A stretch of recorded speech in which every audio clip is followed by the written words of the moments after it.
जरा सोचिए, देश की राजधानी से बस कुछ ही किलोमीटर दूर एक शांत से दिखने वाले गांव में एक ऐसा राज दबा था जो पूरे देश को दहला सकता था।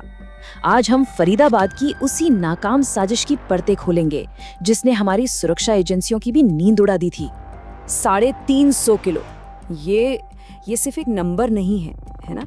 ये उस तबाही का वजन है जिसे हमारी सिक्योरिटी एजेंसीज ने वक्त रहते रोक लिया। हाँ, बिल्कुल सही सुना। 350 किलो विस्फोटक, और वो भी कहाँ, देश की राजधानी के इतने पास से मिला है। ये आंकड़ा सच में अपने आप में एक पूरी कहानी बयां करता है, एक ऐसी कहानी जिसमें लाखों जानें दांव पर थीं। तो सवाल ये उठता है कि ये सब आखिर पता कैसे चला? देखिए, ये कोई अचानक हुई बात नहीं थी, कोई इत्तेफाक नहीं था। इसके पीछे एक बहुत ही सावधानी से बुना गया जाल था जिसमें कई एजेंसियों ने मिलकर काम किया। तो कहानी शुरू होती है फरीदाबाद के एक छोटे से गांव धौज से।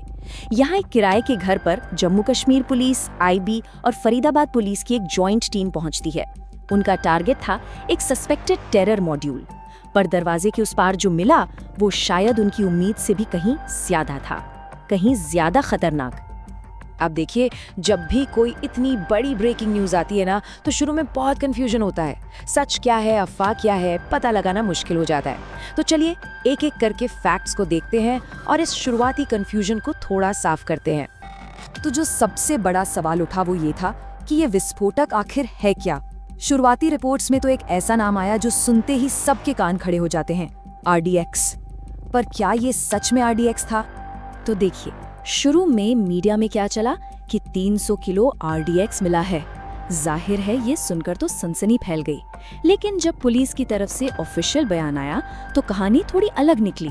उन्होंने बताया कि टोटल करीब 350 किलो विस्फोटक था, जिसमें से लगभग 100 किलो अमोनियम नाइट्रेट था।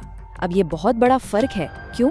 क्योंकि अमोनियम नाइट्रेट, आप जानते हैं, एक आम फर्टिलाइजर भी है जो आसानी से मिल जाता है, और ये दिखाता है कि कैसे रोजमर्रा की चीजों को भी कितने खतरनाक हथियारों में बदला जा सकता है। और इस बात को कंफर्म करने के लिए फरीदाबाद के पुलिस कमिश्नर सत्येंद्र गुप्ता खुद सामने आए। उन्होंने साफ साफ कहा कि जो चीज मिली है वो RDX नहीं है जैसा कि शुरू में कहा जा रहा था, बल्कि वो अमोनियम नाइट्रेट है। उनके इस बयान ने सारी अटकलों को खत्म कर दिया और इन्वेस्टिगेशन को एक नई दिशा दे दी। अच्छा, तो अब ये सवाल आता है कि हमारी सिक्योरिटी एजेंसियां आखिर इस ठिकाने तक पहुंची कैसे? क्या ये बस किस्मत थी? नहीं, बिल्कुल नहीं।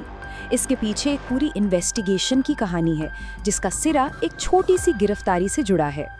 इस पूरी साजिश का जो पहला धागा है ना, वो सहारनपुर में मिला। वहाँ एक डॉक्टर आदिल अहमद राठेर को आतंकी गतिविधियों के सपोर्ट के इल्जाम में गिरफ्तार किया गया। उससे जब पूछताछ हुई तो एक बड़ी पजल का पहला पीस हाथ लगा। बस उसी जानकारी पर काम करते हुए पुलिस फरीदाबाद के इस घर तक पहुंच गई। ये क्लासिक पुलिस वर्क का एक शानदार नमूना है, जहां एक छोटा सा सुराग आपको एक बड़ी साजिश तक ले जाता है। तो हर साजिश के पीछे कुछ चेहरे तो होते ही हैं। तो चलिए अब देखते हैं कि इस कहानी के मेन किरदार कौन हैं। इस पूरे मामले में जो नाम सामने आए हैं वो काफी चौंकाने वाले हैं, क्योंकि दोनों ही पढ़े लिखे नौजवान हैं। पहला है डॉक्टर आदिल अहमद राठेर, जिसकी गिरफ्तारी से ही ये पूरा मामला खुला, और दूसरा डॉक्टर मुजाहिल शकील, एक मेडिकल स्टूडेंट जिसने ये मकान किराए पर लिया था। दोनों ही हिरासत में हैं, और ये एक बड़ा सवाल खड़ा करता है कि आखिर कैसे पढ़े लिखे युवा इस रास्ते पर चले जाते हैं। और जांच में एक और बहुत बड़ी कड़ी सामने आई। डॉक्टर राठेर का नाम आतंकी संगठन जैश-ए-मोहम्मद से जुड़ रहा है। अब ये कनेक्शन इस लोकल मॉड्यूल को एक बहुत बड़े और खतरनाक इंटरनेशनल नेटवर्क का हिस्सा बना देता है। मतलब खतरे का जो लेवल है वो और भी कई गुना बढ़ जाता है। तो अब जब हम इन सारी कड़ियों को एक साथ जोड़ते हैं तो जो तस्वीर सामने आती है वो सच में बहुत डरावनी है। चलिए समझने की कोशिश करते हैं कि अगर ये साजिश कामयाब हो जाती तो खतरा आखिर कितना बड़ा था। इन्वेस्टिगेटिंग एजेंसीज का ये मानना है कि ये सिर्फ किसी एक जगह पर हमले की प्लानिंग नहीं थी। नहीं, उनका टारगेट था दिल्ली NCR समेत पूरे नॉर्थ इंडिया में एक के बाद एक कई सारे धमाके करना। जरा एक पल के लिए सोचकर देखिए, अगर वो अपने इस मंसूबे में कामयाब हो जाते तो नज़ारा क्या होता।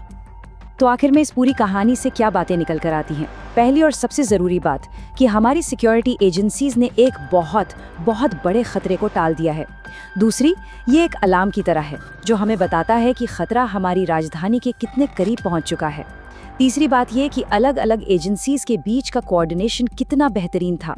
और सबसे अहम, ये इस बात की तरफ भी इशारा करता है कि इस मॉड्यूल के तार शायद सरहद पार से भी जुड़े हो सकते हैं। ये साजिश तो नाकाम कर दी गई और ये यकीनन एक बहुत बड़ी कामयाबी है, पर यह घटना अपने पीछे एक बहुत बड़ा सवाल छोड़ जाती है। वो ये कि हमारे बीच, हमारी नजरों के ठीक सामने और कितने ऐसे खामोश खतरे पनप रहे हैं जिनके बारे में हमें कोई अंदाजा भी नहीं है। ये एक ऐसा सवाल है जिसका जवाब हम सबको मिलके सोचना होगा।